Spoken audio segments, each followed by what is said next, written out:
ایک لمحے کے لیے سوچ تو صحیح، جب اللہ تجھے اپنے سامنے کھڑا کرے گا، اللہ پوچھے گا بتا اپنی عمر کیسے گزار کے آیا ہے، تیرے میرے پاس کیا جواب ہے؟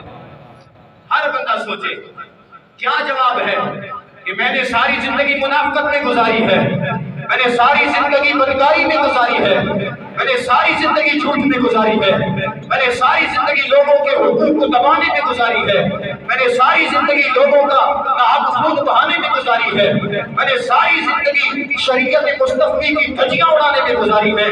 میرے بھائی وہاں کیا جواب ہوگا؟ کوئی جواب نہیں بن پائے گا۔ اور آگے اللہ فرمائے گا بتا اپنی جوانی کیسے گزاری، تو کیا جواب ہوگا کہ جوانی مستانی ہوتی ہے، چوکوں چوراہوں میں گزاری ہے، بازاروں میں گزاری ہے، بدکاری کے اڈوں میں گزاری ہے، یہ جواب نہیں ہے۔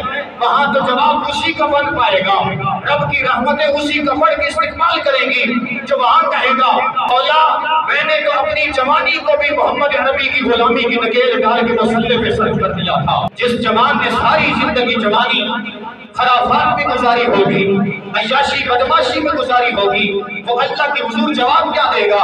آگے چل کے جب رب فرمائے گا بتا تو نے مال کیسے کمایا تھا، تو کیا کہیں گے لوگوں کے پلاٹوں پہ قبضہ جما کے کمایا تھا، میں نے لوگوں کے راستے روک کر لوٹ کے مال کمایا تھا۔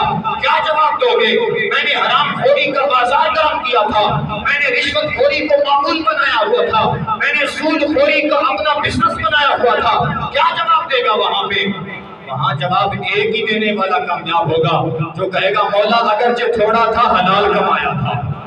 رب فرمائے گا ہمارے تھوڑے دیے بھی تو راضی تھا، ہم تیرے تھوڑے کیے پہ راضی ہو رہے ہیں۔